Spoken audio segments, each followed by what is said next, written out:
Many English learners always find it difficult to improve their vocabulary. बहुत सारे students कोशिश करते हैं कि डेली ਦੇ 5-7-10 वर्ड याद ਕਰਦੇ ਆ ਬਟ ਹੁੰਦਾ ਕੀ ਆ 2-3-4 ਦਿਨ ਦੇ ਬਾਅਦ ਉਸ ਵੋਕੈਬਲਰੀ ਨੂੰ ਭੁੱਲ ਜਾਂਦੇ ਆ। ਅੱਜ ਦੀ ਇਸ ਵੀਡੀਓ ਦੇ ਵਿੱਚ ਖਾਸ ਕਰਕੇ ਗੱਲ ਕਰਾਂਗੇ ਸਟੂਡੈਂਟਸ ਦੀ ਕਿਵੇਂ ਅਸੀਂ ਆਪਣੀ ਵੋਕੈਬਲਰੀ ਨੂੰ ਡਿਵੈਲਪ ਕਰ ਸਕਦੇ ਆ ਤੇ ਉਸ ਵੋਕੈਬਲਰੀ ਨੂੰ ਯਾਦ ਕਿਵੇਂ ਰੱਖਣਾ ਤਾਂ ਕਿ ਸਾਨੂੰ ਲੌਂਗ ਟਰਮ ਤੱਕ ਉਹ ਭੁੱਲ ਨਾ ਸਕੇ। ਸੋ ਅਗਰ ਤੁਸੀਂ ਵੀ ਚਾਹੁੰਦੇ ਆ ਕਿ ਤੁਹਾਡੀ ਵੀ ਵੋਕੈਬਲਰੀ ਇੰਪਰੂਵ ਹੋਵੇ, ਤੁਸੀਂ ਵੀ ਇੱਕ ਫਲੂਐਂਟ ਇੰਗਲਿਸ਼ ਸਪੀਕਰ ਬਣ ਸਕੋ, ਬਣੇ ਰਹੋ ਇਸ ਵੀਡੀਓ ਦੇ ਵਿੱਚ। ਅੱਜ ਦੀ ਇਸ ਵੀਡੀਓ ਦੇ ਵਿੱਚ ਅਸੀਂ ਸਿੱਖਾਂਗੇ ਕਿ ਕਿਵੇਂ ਇੰਗਲਿਸ਼ ਵੋਕੈਬਲਰੀ ਨੂੰ ਇੰਪਰੂਵ ਕਰਨਾ and how then we have to improve our English language skills.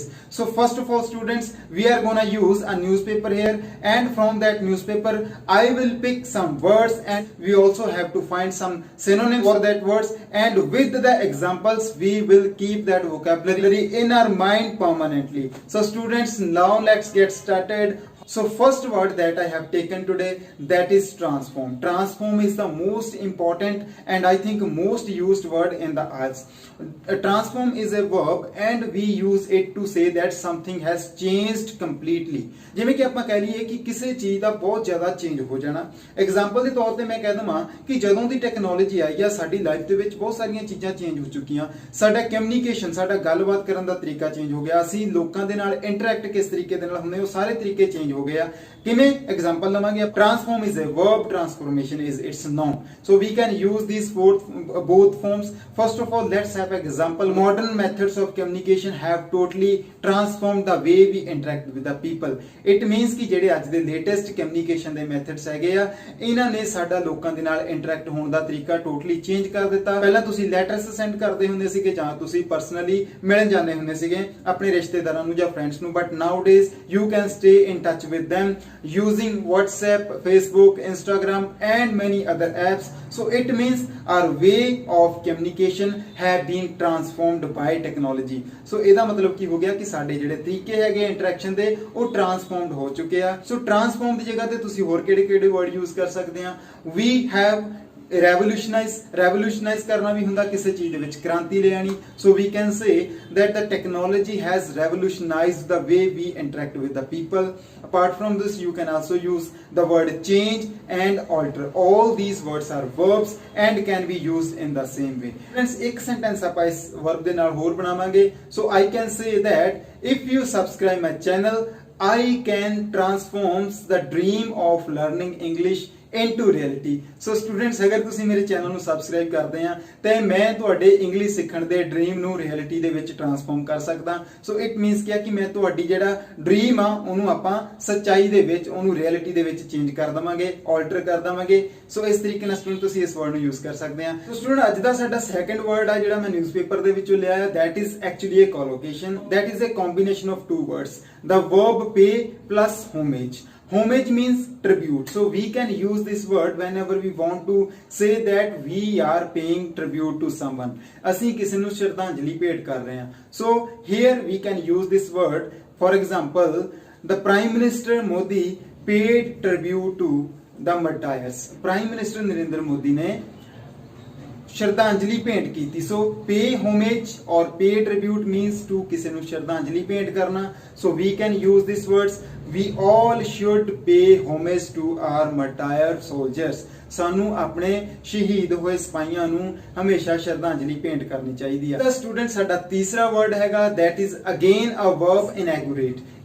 inaugurate ਕਰਨਾ ਹੁੰਦਾ ਕਿਸੇ ਚੀਜ਼ ਦਾ ਉਦਘਾਟਨ ਕਰਨਾ। ਸੋ inaugurate ਦੀ ਵਰਬ ਦੀ ਫਾਰਮ ਹੈਗੀ inaugurate, inaugurated and inaugurated, and you can use this word by saying that the CM today is going to inaugurate the new college in a city.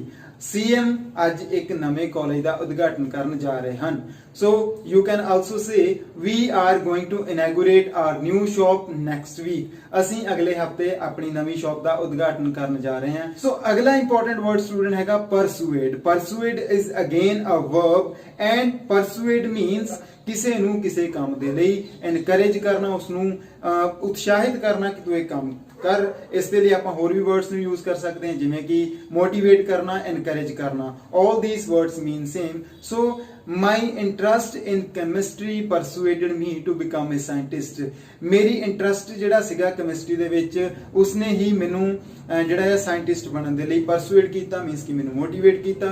Students ਇਸ ਚੀਜ਼ ਨੂੰ ਸੀਰੀਅਸ ਨਾ ਲਿਓ, ਮੈਨੂੰ ਨਹੀਂ ਪਤਾ chemistry ਨੂੰ ਸਮਝਣ ਤੋਂ ਬਾਅਦ ਅਸੀਂ ਸਾਇੰਟਿਸਟ ਬਣਾਂਗੇ ਜਾਂ ਕੀ ਪੜਨ ਤੋਂ ਬਾਅਦ ਪੜਾਂਗੇ, because I am an arts students. So sentences ਨੂੰ ਜਸਟ ਤੁਸੀਂ ਐਜ਼ ਏ ਐਗਜ਼ਾਮਪਲਸ ਹੀ ਲਿਓ, ਇਹਨਾਂ ਨੂੰ ਸੀਰੀਅਸ ਨਾ ਲਿਓ, ਤੁਸੀਂ ਕੁਝ ਹੋਰ ਐਗਜ਼ਾਮਪਲਸ ਨੂੰ ਵੀ ਯੂਜ਼ ਕਰ ਸਕਦੇ ਆ। So you can also say that I was motivated by my teachers, I was persuaded by my teachers, I was encouraged by my teachers. So students you can use this verb again in your daily life. Next word ਜਿਹੜਾ ਆਪਾਂ ਦੇਖਣ ਜਾ ਰਹੇ ਹਾਂ that is again a verb. ਉਹ ਵੀ ਇੱਕ verb ਹੈਗਾ ਔਰ ਇਸ verb ਦਾ ਨਾਮ ਹੈਗਾ ਹੈ ਜੀ gain. Gain means to get something. To get something means ਕਿ ਕਿਸੇ ਚੀਜ਼ ਨੂੰ ਪ੍ਰਾਪਤ ਕਰਨਾ, ਕਿਸੇ ਚੀਜ਼ ਨੂੰ gain ਕਰਨਾ।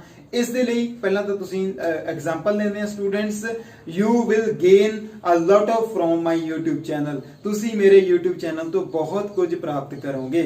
ਸੋ ਸਟੂਡੈਂਟਸ ਇਸ ਤਰੀਕੇ ਨਾਲ ਤੁਸੀਂ ਵਰਡ gain ਯੂਜ਼ ਕਰ ਸਕਦੇ ਆ। ਇਸ ਤੋਂ ਇਲਾਵਾ ਆਪਾਂ ਇੱਕ ਸੈਂਟੈਂਸ ਹੋਰ ਬਣਾ ਸਕਦੇ ਆ, we can gain new vocabulary by reading newspaper every day. ਅਸੀਂ ਹਰ ਰੋਜ਼ ਨਿਊਜ਼ਪੇਪਰ ਪੜ੍ਹ ਕੇ ਨਵੀਂ vocabulary ਜਾਂ ਨਿਊ vocabulary ਨੂੰ gain ਕਰ ਸਕਦੇ ਆ, ਪ੍ਰਾਪਤ ਕਰ ਸਕਦੇ ਆ। ਸੋ gain ਦੀ ਜਗ੍ਹਾ ਤੇ ਸਟੂਡੈਂਟਸ ਬਹੁਤ ਸਾਰੇ ਹੋਰ ਵੀ ਵਰਡਸ ਯੂਜ਼ ਕੀਤੇ ਜਾ ਸਕਦੇ ਆ, ਜਿਵੇਂ ਕਿ get, obtain, improve and enhance. Enhance means ਕਿਸੇ ਚੀਜ਼ ਨੂੰ increase ਕਰਨਾ, improve means ਕਿਸੇ ਚੀਜ਼ ਨੂੰ ਬਿਹਤਰ ਕਰਨਾ। So you can improve your vocabulary, you can enhance your vocabulary, you can get or gain vocabulary by reading newspaper every day, you can improve your personality but you cannot gain personality. So ਇਸ ਕਰਕੇ students synonyms ਨੂੰ use ਕਰਦੇ ਥੋੜਾ ਜਿਹਾ careful ਵੀ ਰਹਿਣਾ ਆ। ਕੁਝ ਕੁ synonyms ਕਿਸੇ ਜਗ੍ਹਾ ਤੇ ਸੇਮ ਤਰੀਕੇ ਨਾਲ ਲੱਗ ਸਕਦੇ ਆ ਬਟ ਕਿਸ ਜਗ੍ਹਾ ਦੇ ਉੱਤੇ ਸੇਮ ਤਰੀਕੇ ਨਾਲ ਨਹੀਂ ਲੱਗ ਸਕਦੇ। ਸੋ ਇਸ ਕਰਕੇ ਸਟੂਡੈਂਟਸ ਇਸ ਵੀਡੀਓ ਦੇ ਵਿੱਚ ਜਸਟ ਤੁਸੀਂ ਧਿਆਨ ਦੇ ਨਾਲ ਇਹਨਾਂ ਵਰਡਸ ਨੂੰ ਧਿਆਨ ਦੇਣਾ ਆ। ਨੈਕਸਟ ਵੀਡੀਓ ਦੇ ਵਿੱਚ ਮੈਂ ਕਦੀ ਨਾ ਕਦੀ ਤੁਹਾਨੂੰ ਇਹ ਵੀ ਦੱਸੂਗਾ ਕਿਵੇਂ ਆਪਾਂ synonyms ਦੇ ਵਿੱਚ ਡਿਫਰੈਂਸ਼ੀਏਟ ਕਰਨਾ। ਸੋ ਨੈਕਸਟ ਵਰਬ ਹੈਗਾ ਸਟੂਡੈਂਟਸ engage. engage ਹੋਣਾ ਮੀਨਸ ਕਿ ਕਿਸੇ ਚੀਜ਼ ਦੇ ਵਿੱਚ ਇਨਵੋਲਵ ਹੋਣਾ, ਕਿਸੇ ਚੀਜ਼ ਦੇ ਵਿੱਚ ਪਾਰਟਿਸਿਪੇਟ ਕਰਨਾ, ਜਾਂ ਫਿਰ ਅਸੀਂ ਕਹਿ ਸਕਦੇ ਹਾਂ ਕਿ ਬਿਜ਼ੀ ਹੋਣਾ। ਐਗਜ਼ਾਮਪਲ ਦੇ ਤੌਰ ਤੇ I was engaged in my work yesterday. ਕੱਲ ਮੈਂ ਆਪਣੇ ਕੰਮ ਦੇ ਵਿੱਚ busy C. I always engage in sports whenever I have free time. ਜਦੋਂ ਕਿਤੇ ਮੇਰੇ ਕੋਲ ਫ੍ਰੀ ਟਾਈਮ ਹੁੰਦਾ ਮੈਂ ਹਮੇਸ਼ਾ ਸਪੋਰਟਸ ਦੇ ਵਿੱਚ engage ਹੁੰਦਾ ਹਾਂ। ਸੋ ਸਟੂਡੈਂਟਸ ਇਸ ਤਰੀਕੇ ਨਾਲ ਤੁਸੀਂ verb engage ਨੂੰ ਯੂਜ਼ ਕਰ ਸਕਦੇ ਹਾਂ। engage ਦੀ ਜਗ੍ਹਾ ਤੇ we can also use involve, and if there is only sports or any other kind of activities we can also use participate or to take part, but engage ਨੂੰ ਅਸੀਂ ਇਸ ਤੋਂ ਇਲਾਵਾ ਹੋਰ ਕਿਸੇ ਤਰੀਕੇ ਨਾਲ ਯੂਜ਼ ਨਹੀਂ ਕਰਾਂਗੇ।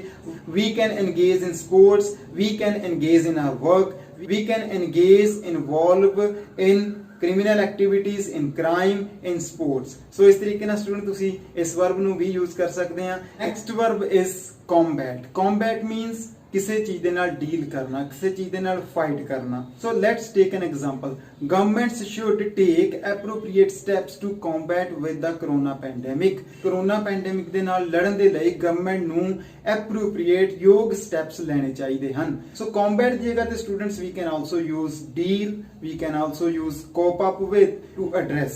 So all these words means to find a solution of something. ਇਸ ਵੀਡੀਓ ਦੇ ਵਿੱਚ ਅਸੀਂ ਜਿੰਨੇ ਵੀ ਵਰਬ ਨੂੰ ਯੂਜ਼ ਕੀਤਾ ਸਟੂਡੈਂਟਸ ਮੈਂ ਉਹਨਾਂ ਦੇ ਲਈ ਐਗਜ਼ਾਮਪਲਸ ਵੀ ਦਿੱਤੀਆਂ। ਅਗਰ ਤੁਸੀਂ ਵੀ ਆਪਣੀ ਵੋਕੈਬਲਰੀ ਨੂੰ ਡਿਵੈਲਪ ਕਰਨਾ ਚਾਹੁੰਦੇ ਆ ਤੇ ਜਦੋਂ ਵੀ ਤੁਸੀਂ ਕੋਈ ਨਵਾਂ ਵਰਡ ਸਿੱਖਦੇ ਆ ਕਦੀ ਵੀ ਉਸ ਇਕੱਲੇ ਵਰਡ ਨੂੰ ਨਾ ਸਿੱਖੋ, ਹਮੇਸ਼ਾ ਉਸ ਵਰਡ ਨੂੰ ਕੰਟੈਕਸਟ ਦੇ ਵਿੱਚ ਸਿੱਖੋ। ਕੰਟੈਕਸਟ ਮੀਨਸ ਇੱਕ ਨਿਊਜ਼ਪੇਪਰ ਪੜ੍ਹੋ, ਉਸ ਨਿਊਜ਼ਪੇਪਰ ਦੇ ਵਿੱਚੋਂ ਇੱਕ ਨਿਊਜ਼ ਨੂੰ ਜਦੋਂ ਤੁਸੀਂ ਲਓਗੇ ਉਹਦੇ ਵਿੱਚ ਲਿਖੇ ਕੁਝ ਕੁ ਵਰਡਸ ਨੂੰ ਹਾਈਲਾਈਟ ਕਰੋ। ਹਾਈਲਾਈਟ ਕਰਨ ਤੋਂ ਬਾਅਦ ਤੁਸੀਂ ਉਹਨਾਂ ਦਾ ਮੀਨਿੰਗ ਲੱਭ ਕੇ ਫਿਰ ਉਸ ਨਿਊਜ਼ਪੇਪਰ ਨੂੰ ਦੁਬਾਰਾ ਉਸੇ ਹੀ ਨਿਊਜ਼ ਨੂੰ ਦੁਬਾਰਾ ਪੜ੍ਹੋ ਤਾਂ ਕਿ ਤੁਹਾਨੂੰ ਓਵਰਆਲ ਪਿਕਚਰ ਕਲੀਅਰ ਹੋਵੇ ਕਿ ਨਿਊਜ਼ ਕੀ ਕਹਿ ਰਹੀ ਆ। ਦੈਨ ਤੁਸੀਂ ਉਸ ਵਰਡਸ ਨੂੰ ਵਧੀਆ ਤਰੀਕੇ ਨਾਲ ਗ੍ਰਾਸਪ ਕਰ ਸਕਦੇ ਆ। ਗ੍ਰਾਸਪ ਕਰਨਾ ਅਗੇਨ ਮੀਨਸ ਗੇਨ ਕਰਨਾ, ਅੰਡਰਸਟੈਂਡ ਕਰਨਾ। ਸੋ ਸਟੂਡੈਂਟਸ ਇਸ ਕਰਕੇ ਕਦੀ ਵੀ ਪਾਰਟਿਕੂਲਰ ਵਰਡਸ ਨੂੰ ਯਾਦ ਕਰਨ ਦੀ ਕੋਸ਼ਿਸ਼ ਨਾ ਕਰੋ, ਤੁਹਾਨੂੰ ਯਾਦ ਨਹੀਂ ਰਹਿਣੇ।